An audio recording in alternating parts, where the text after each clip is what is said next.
आज मुझे गर्व है कि हमारे सरकार ने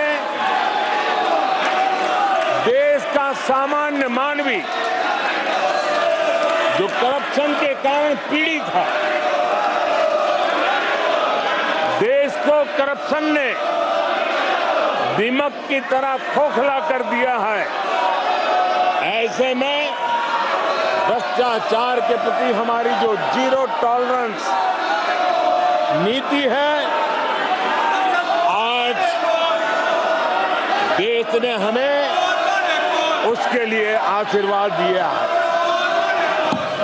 आदरणीय सभापति जी, आज दुनिया भर में भारत की साख बढ़ी है। आज विश्व में भारत का गौरव हो रहा है और भारत के करीब देखने का नजरिया भी एक गौरवपूर्ण नजरिया हर भारतवासी अनुभव करता है। आदरणीय सभापति जी, देश की जनता ने देखा है कि हमारा एकमात्र लक्ष्य नेशन फर्स्ट है, भारत सर्वप्रथम है। हमारे हर नीति, हमारे हर निर्णय, हमारे हर कार्य का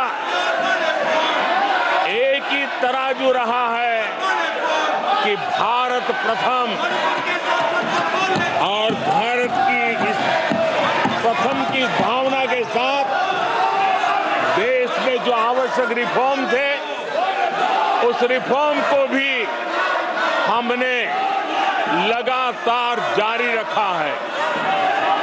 10 वर्ष में हमारी सरकार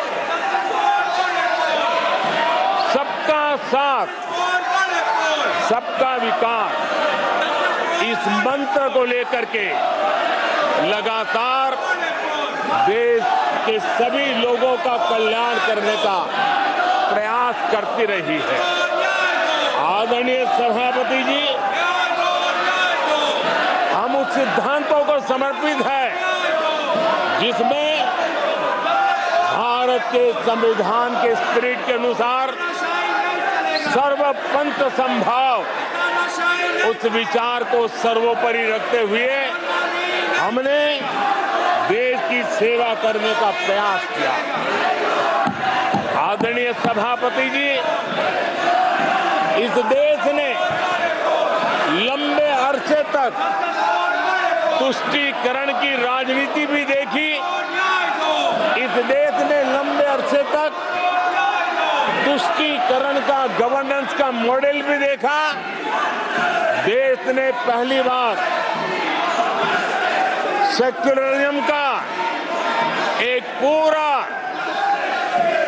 हमने जो प्रयास किया, और वो हमने तुष्टीकरण नहीं, संतुष्टीकरण और संतुष्टीकरण के विचार को लेकर के हम चले हैं। और जब हम संतुष्टीकरण की बात करते हैं तो इसका मतलब है कि हर योजना का सैचुरेशन, गवर्नेंस की आखिरी व्यक्ति तक पहुंचने की हमारी जो संकल्पना है, इसको परिपूर्ण करना। और जब हम सैचुरेशन के सिद्धांत को लेकर चलते हैं, तब सैचुरेशन सच्चे अर्थ में सामाजिक न्याय होता है।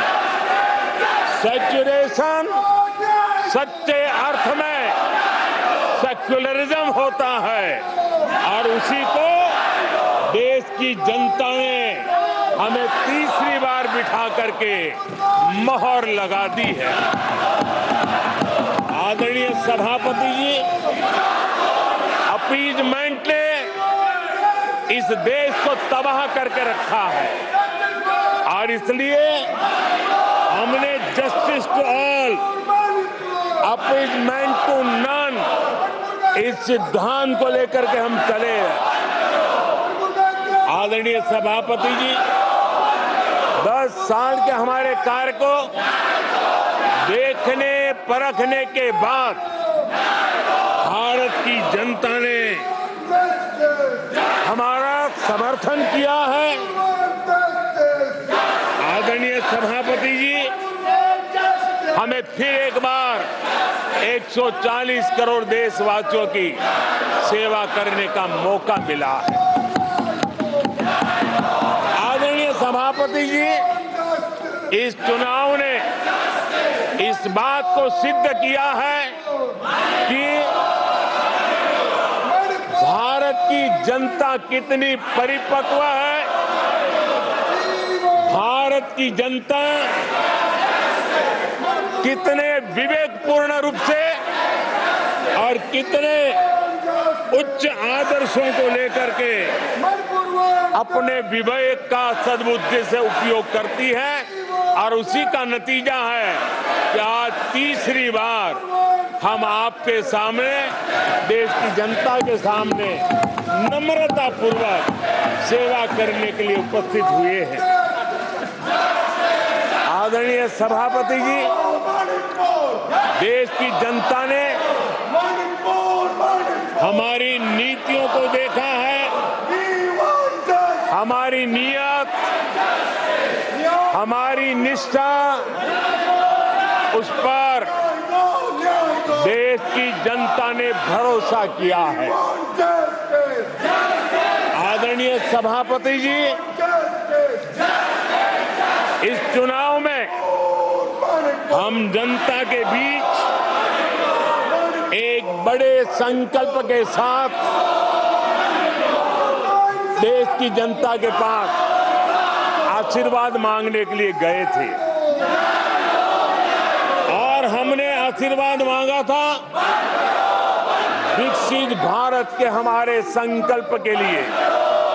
हमने विकसित भारत के निर्माण के लिए एक प्रतिबद्धता के साथ, एक शुभ निष्ठा के साथ, जन सामान्य का कल्याण करने के इरादे से हम गए थे।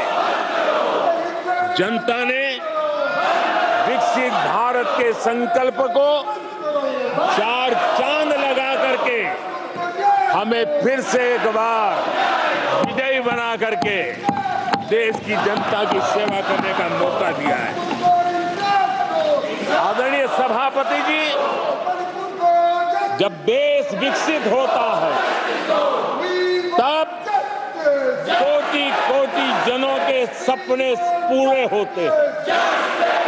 देश जब विकसित होता है तब कोटि कोटि जनों के संकल्प सिद्ध होते हैं। आदरणीय सभापति जी, जब देश विकसित होता है तब आने वाली पीढ़ियों के लिए भी एक मजबूत नींव उनके सपनों को पूरा करने के लिए तैयार हो जाती है। आदरणीय सभापति जी, विकसित भारत का सीधा सीधा लाभ हमारे देश के नागरिकों की गरिमा, हमारे देश के नागरिकों के क्वालिटी ऑफ लाइफ का सुधार, ये स्वाभाविक हमें विकसित भारत होने से देश के कोटि कोटि जनों के भाग्य में आता है। आजादी के बाद मेरा देश का सामान्य नागरिक इन चीजों के लिए तरसता रहा है। आदरणीय सभापति जी, जब विकसित भारत होता है तब हमारे गांव की स्थिति, हमारे शहरों की स्थिति, उसमें भी बहुत बड़ा सुधार होता है।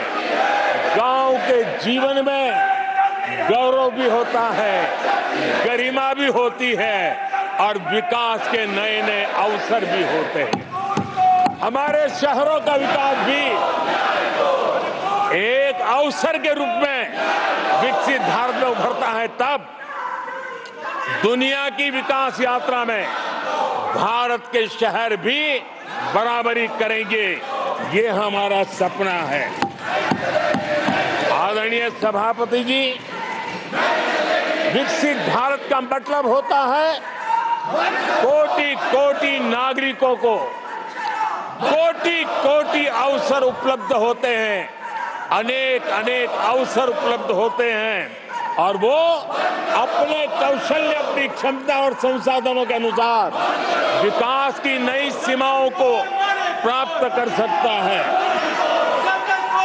आदरणीय सभापति जी,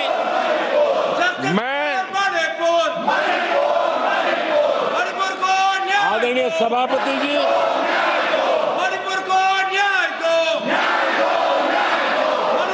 आदरणीय सभापति जी, मैं आज आपके माध्यम से देशवासियों को विश्वास दिलाता हूं, मैं देशवासियों को विश्वास दिलाता हूं कि विकसित भारत के जिस संकल्प को लेकर के हम चले हैं, उस संकल्प की पूर्ति के लिए हम भरसक प्रयास करेंगे, पूरी निष्ठा से करेंगे, पूरी ईमानदारी से करेंगे और हमारा समय का पल पल और हमारे शरीर का कण कण हम देशवासियों को विकसित भारत के सपने को पूरा करने के लगाएंगे। हमने देश की जनता को कहा था 24/7 फॉर 2047। आज मैं इस सदन में ही दोहराता हूं कि हम उस काम को अवश्य पूरा करेंगे। आदरणीय सभापति जी, 2014 के उन दिनों को याद कीजिए, उन 2014 के उन दिनों को याद करेंगे तो हमारे ध्यान में आएगा कि हमारे देश के लोगों ने उनका आत्मविश्वास खो चुका था, देश निराशा की गर्त में डूब चुका था। ऐसे समय 2014 के पहले देश ने जो सबसे बड़ा नुकसान भुगता था, जो सबसे बड़ी अमानत खोई थी, वो था देशवासियों का आत्मविश्वास। और जब विश्वास और आत्मविश्वास खो जाता है, तब उस व्यक्ति को, उस समाज को, देश को खड़ा होना मुश्किल हो जाता है। और उस समय सामान्य मानवी के मुंह से यही निकलता था कि वो इस देश का कुछ हो नहीं सकता। उस समय हर जगह पे ये 7 शब्द सुनाई देते थे, इस देश का कुछ नहीं हो सकता। यही शब्द 2014 के पहले सुनाई देते थे। भारतीयों की हताशा के इन 7 शब्द एक प्रकार से पहचान बन गए थे।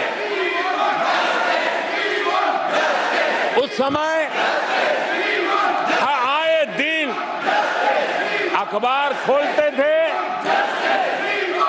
तो घोटालों की खबरें ही पढ़ने को मिलती थी और सैकड़ों करोड़ के घोटाले, रोज नए घोटाले, घोटालों से स्पर्धा, ये घोटालेबाज लोगों के घोटाले, इसी का एक कालखंड था।